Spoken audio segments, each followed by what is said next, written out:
África, donde comenzó la raza humana. Casi 1.000 millones de personas viven aquí. Y es un continente con una diversidad increíble de comunidades y culturas. Y aún así sabemos menos de su historia que de casi cualquier otro lugar en la Tierra. Pero eso comienza a cambiar. En las últimas décadas, los investigadores y los arqueólogos han comenzado a descubrir un rango de historias tan impresionantes y extraordinarias como las de cualquier otro sitio en el mundo.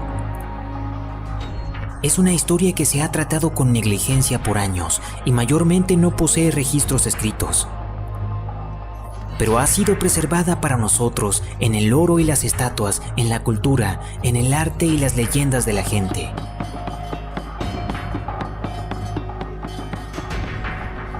Me llamo Gus Casely Hayford. Por muchos años he estudiado la historia y la cultura de África. Como historiador de arte, estoy acostumbrado a extraer historias de objetos mudos del pasado. Voy a descubrir la historia y averiguar qué pasó en realidad con los reinos perdidos de África.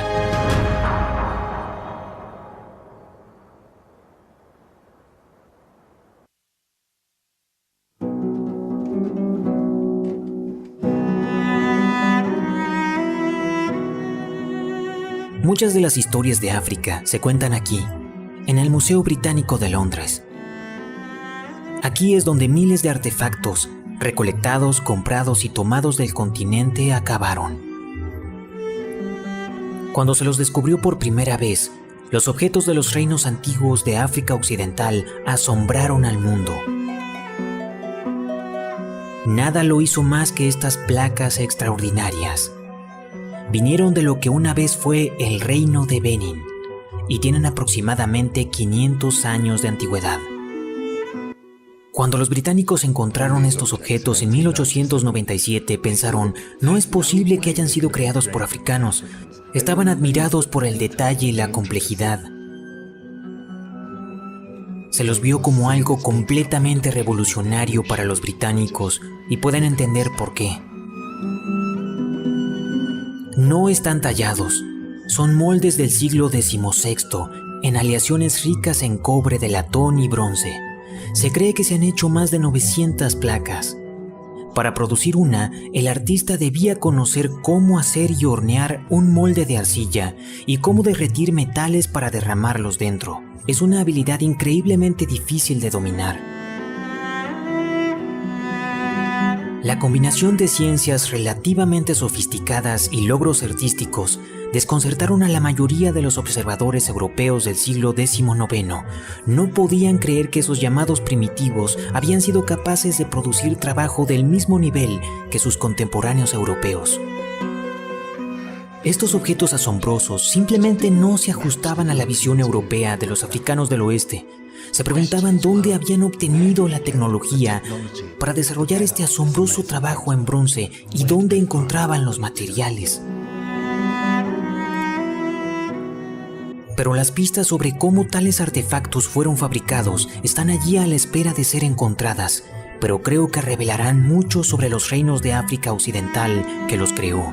Quiero saber por qué se hicieron, qué significan y qué nos dice eso de la época y lugar en que se produjeron. Algunos símbolos parecen recurrentes: el leopardo, la serpiente, el cocodrilo, así que obviamente eran muy importantes. Voy a averiguar qué significan y por qué eran tan importantes para estas personas. Estas imágenes recurrentes me recuerdan a los motivos simbólicos del arte del Renacimiento. Creo que tienen capas escondidas de significado que escapan al entendimiento de los británicos imperialistas. Entonces, ¿qué nos dicen los bronces acerca del reino de Benin y de su poderío y de su cultura? ¿Y qué nos dice la tecnología necesaria para hacer que nos cuenten sobre el África Occidental precolonial? Viajaré a la Nigeria actual, donde el reino de Benin alcanzó su clímax en el siglo XVI. Y llegaré aún más atrás en el tiempo y exploraré un despliegue magnífico de ciudades antiguas en África Occidental, fundadas muchos siglos antes que Benin. Buscaré evidencia en lo que hoy se conoce como Mali de cómo culturas y tecnologías antiguas hicieron de Benin y sus bronces algo posible.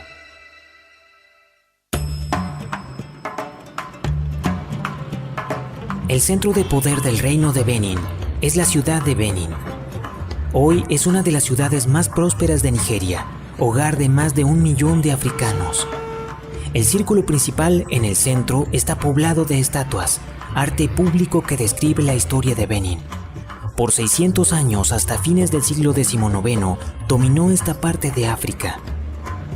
Pero el antiguo poderío y peso del reino no son obvios a simple vista, a menos que sepas dónde buscar. El Dr. Ekagusa Eisen, autor de varios libros sobre la historia de Benin, me lleva a ver una hazaña de la ingeniería de 500 años de antigüedad. Durante el clímax del reino en el siglo XVI, una serie de fosos y paredes de tierra protegían la ciudad y las tierras circundantes. Era un sistema de defensa que consistía en una zanja y detrás un terraplén.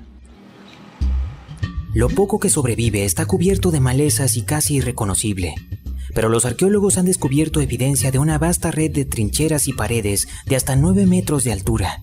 Zigzagueaban alrededor de la ciudad y suman unos increíbles 6.400 kilómetros. Benin era la capital de esta parte de África. Eso sería la parte este de la costa oeste de África. Benin era la ciudad principal, era un centro importante de la cultura de esta parte de África.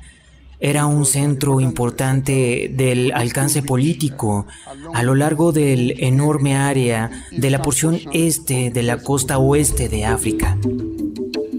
El reino era gobernado desde un enorme palacio por un gobernante hereditario, el Oba, y sus temas eran animistas, creyentes de la idea de la existencia de almas y espíritus, no solo en humanos, sino también en animales, plantas y en la tierra misma. En su apogeo se ejercía un control político, militar y económico por sobre una área de casi 65.000 kilómetros cuadrados. En el siglo XIX, los británicos vieron al reino como una oportunidad para extender su influencia en África. Establecieron un acuerdo comercial, pero cuando Benin no lo cumplió, las relaciones se deterioraron. Una delegación británica ignoró las advertencias de no acercarse al Oba y fueron masacrados, dejando solo 2 sobrevivientes de más de 200 personas. Un mes más tarde, en febrero de 1897, 1.200 soldados británicos llegaron en respuesta. Las paredes de la ciudad no detuvieron a la expedición punitiva y la ciudad fue arrasada por completo. En el Palacio Real encontraron piezas artísticas que no podían creer que hubiesen sido hechas por africanos. Cerca de 2.000 piezas fueron tomadas, vendidas y distribuidas a museos occidentales. El Oba fue destituido y murió en el exilio. Fue una derrota catastrófica para el reino de Benin, pero no se obtiene esa impresión del monumento moderno en el centro de la ciudad. Muestra a un Benin guerrero parado victorioso encima de los enemigos británicos muertos y moribundos. En realidad lo veo como un triunfo de la narración de "sin embargo continuaremos siendo una nación". A la larga cuenta la historia de una nación victoriosa, victoriosos en el sentido de que cuentan la historia con orgullo, sea en los bronces de Benin o en monumentos como este en la actualidad. En Benin, parece que la historia no es escrita por los vencedores, es escrita por los artistas. Y el reino de Benin desapareció solo por un breve momento. En 1914, los británicos restablecieron la monarquía en la ciudad de Benin para ayudar a administrar su colonia nigeriana y se reconstruyó un palacio humilde. Las tradiciones del reino que sobrevivieron se mantienen en un enclave en el centro de la ciudad. Me han concedido una audiencia real, una oportunidad de asistir al tribunal del Oba, en donde jefes designados y los hereditarios se reúnen cada día. Cuando Su Majestad Real, el Oba de Benin, hace su entrada, los jefes lo saludan con "Dios salve al rey".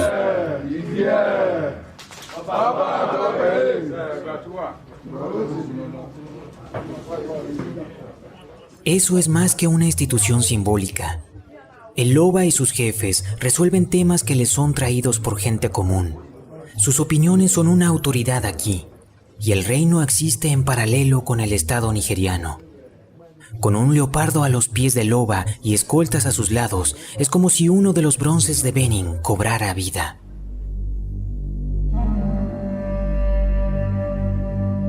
Esta es la clase de ocasión en que él cree que las placas fueron diseñadas para dejar registros. Esos bronces no fueron hechos para que sean piezas de museo. Inicialmente, con la ausencia de la fotografía y la escritura, fueron hechas para describir ciertos eventos en el palacio o en la comunidad o en algunos festivales. Por eso usted los ve. Fueron hechos por la ausencia de la fotografía. Por eso fueron hechos en principio, sí. ¿Y qué tan importantes son los artesanos del bronce, los herreros, las personas que en realidad hacen estos objetos? Están en un gremio real, específicamente para ser entrenados en esas cosas de la antigüedad. Gremio de Artesanos del Bronce, sitio de herencia cultural. El gremio de artesanos del bronce existe hoy en día. Su negocio principal son los souvenirs para turistas, pero los creadores todavía son un grupo exclusivo de artistas con un alto estatus social. Ser miembro del gremio real es hereditario. La familia de Ipongusa y Neg han sido artesanos del bronce desde que se tiene memoria.